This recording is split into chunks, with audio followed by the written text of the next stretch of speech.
গেল কয়েক সপ্তাহ ধরেই বাড়তি দামে বিক্রি হচ্ছে চাল। মিল পর্যায়ে দাম না কমায় খুচরা বাজারে দাম বাড়তি বলছেন ব্যবসায়ীরা। বাজারে মোটা চাল ২৮ ও স্বর্ণা বিক্রি হচ্ছে মানভেদে ৫২ থেকে ৬০ টাকা কেজিতে। এছাড়া প্রতি কেজি মিনিকেট চাল বিক্রি হচ্ছে ৮০ থেকে ৮৪ টাকায়। দাম এখনও নিয়ন্ত্রণে না আসায় ক্ষোভ প্রকাশ করেছেন ক্রেতারা। এদিকে ভ্যাট বাড়ানোর খবরেই বেড়ে গেছে বিভিন্ন ফলের দাম।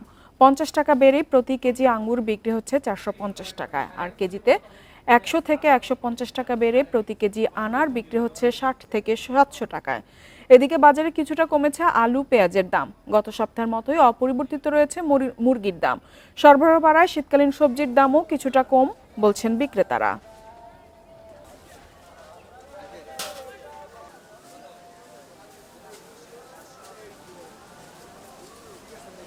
বাজারে এখনো কমার কোনো লক্ষণ নাই। যখন এখনো মেলাদের সাথে গত পরশুকেও আমাদের কথা হয়েছে, এখনো তারা চালের দাম বাড়তে চাইতেছে। তীর চাউল আমি নিতাম ১৭৫০ টাকা, ১৭০০ টাকাও ধরতো।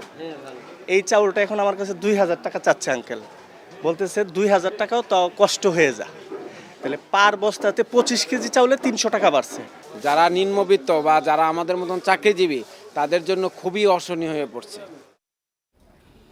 এদিকে শুল্ক বাড়ার খবরে অস্থির হয়ে উঠেছে দেশের ফলের বাজার। ৪ থেকে ৫ দিনের ব্যবধানে আপেল, কমলা, মাল্টা, আঙ্গুর সহ প্রায় সব ধরনের বিদেশি ফলের দাম পাইকারি ও খুচরা পর্যায়ে কেজি প্রতি ৩০ থেকে ২০০ টাকা পর্যন্ত বেড়েছে। এদিকে দাম বাড়ায় ফল কেনা বন্ধ করেছেন অনেকেই। ৯ জানুয়ারি ফল আমদানির উপর সম্পূরক শুল্ক ৩০% থেকে বাড়িয়ে ৪৫% করে এনবিআর। আর আপেল, আঙ্গুর ও তরমুজের মতো কিছু টাটকা ফল ও জুসের উপর শুল্ক ২০% থেকে বাড়িয়ে করা হয়েছে ৩০%। এর প্রভাবে বাজারে বেড়েছে আমদানি করা সব ফলের দাম। এটা বিদেশি ফল, বাইরে থেকে একটু রপ্তানি কম হয়। আর আপনার কেজি প্রতি বাড়ছে আপনার ২০ থেকে ৩০ টাকা, তো কার্টন পড়তে আমাদের ২ থেকে ৩০০ টাকা কেজি প্রতি কার্টনে বাড়ছে। সরকার যখন ব্যাটটা নেয় তখন ১ কেজিতে আপনার ৫০, ৬০, ৭০ টাকা বেশি হবে, কিন্তু অলরেডি এখন বাড়াই দিচ্ছে ব্যবসায়ীরা, যারা ইম্পোর্টার। আমরা তো সাধারণ দোকান, ১ কেজি মাল বেচলে ১০-২০ টাকা, ৩০ টাকা হাই লাভ হয়, কিন্তু ওরা এক কার্টুন এখন ৪০০, ৫০০, ৬০০ টাকা অলরেডি বেশি নিতেছে। রাজধানীর বাজারে এখন সাদা আঙ্গুর বিক্রি হচ্ছে ৪৫০ টাকা কেজিতে, যা কয়েকদিন আগেও ছিল ৪০০ টাকা। কেজিতে ১৫০ থেকে ২০০ টাকা বেড়ে প্রতি কেজি লাল আঙ্গুর বিক্রি হচ্ছে ৬০০ থেকে ৬৫০ টাকায়। আনারের দাম কেজিতে ১০০ থেকে ১৫০ টাকা বেড়ে বিক্রি হচ্ছে ৬০০ থেকে ৭০০ টাকায়। আপেলের কেজি বিক্রি হচ্ছে ৩০০ টাকায়। নাশপাতি, মালটাও বিক্রি হচ্ছে ৩২০ থেকে ৩৩০ টাকা কেজিতে। গত বৃহস্পতিবার থেকে কিন্তু আমরা ওই বাড়তি ডিউটি দিয়ে মাল ডেলিভারি দিচ্ছি। প্রতি কেজি আপেলের প্রায় ১৬-১৭ টাকা পার কেজিতে বাড়ছে। আনার এটাও ২৫ টাকার মতন বাড়ছে পার কেজিতে। যে ১ কার্টুন আপেল আমি ডিউটি দিতাম ১৯০০ টাকা, এখন ২৩০০ টাকার মতো দিতে হচ্ছে। ফলের বাড়তি দামে অসন্তোষ দেখা দিয়েছে ক্রেতাদের মধ্যে। তৈরি হয়েছে ফল কম কেনার প্রবণতাও। আমাদের ইনকাম কম, একটা জিনিস কিনবা গেলে দেখা গেছে যে জায়গায় ২০ টাকা কিনতাম ওই জায়গায় ৩০ টাকা কিনি।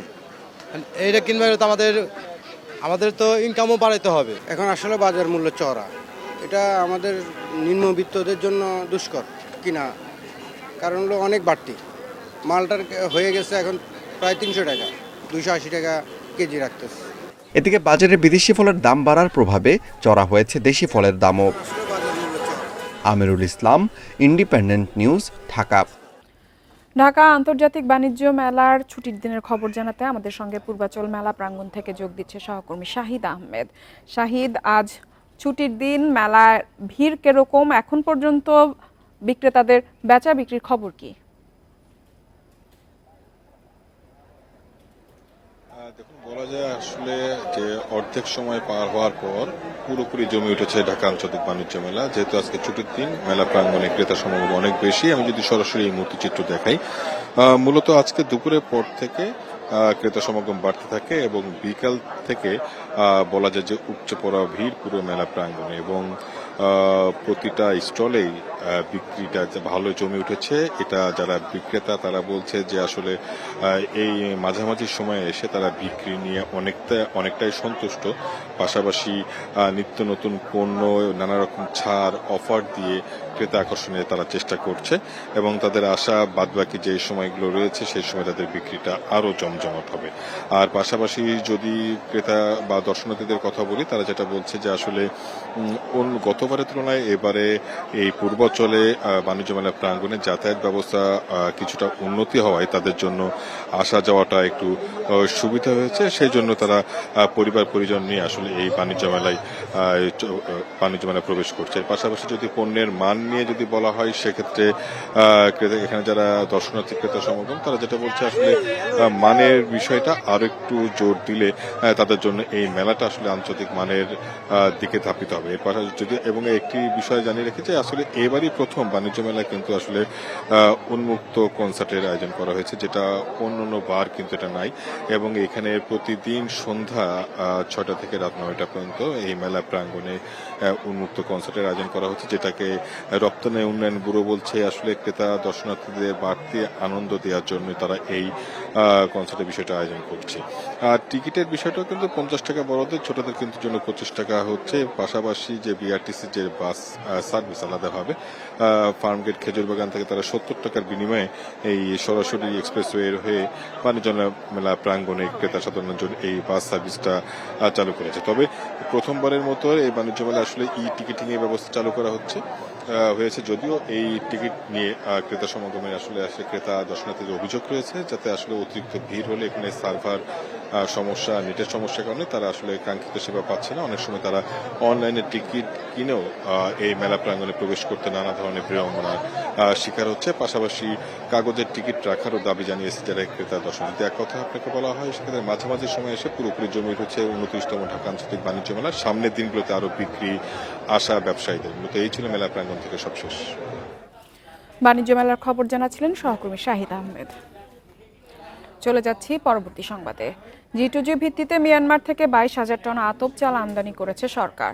শুক্রবার দুপুরে এক সংবাদ বিজ্ঞপ্তিতে এমন তথ্য জানিয়েছে খাদ্য মন্ত্রণালয়। বিজ্ঞপ্তিতে আরও জানা হয়, ইতিমধ্যে আমদানিকৃত চাল নিয়ে এমভি গোল্ডেন স্টার জাহাজ চট্টগ্রাম বন্দরে পৌঁছেছে। এ পণ্য দ্রুত খালাস করতে প্রয়োজনীয় ব্যবস্থা গ্রহণ করা হয়েছে বলেও জানানো হয়। এটি বর্তমান অন্তর্বর্তীকালীন সরকারের আমলে মিয়ানমার থেকে আমদানিকৃত চালের প্রথম চালান। এর আগে পাকিস্তান থেকে চাল আমদানি করার কথা জানিয়েছিল অন্তর্বর্তীকালীন সরকার। গেল 14 জানুয়ারি খাদ্য অধিদপ্তর ও ট্রেডিং কর্পোরেশন অব পাকিস্তানের মধ্যে এই বিষয়ে সমঝোতা স্মারক সই হয়।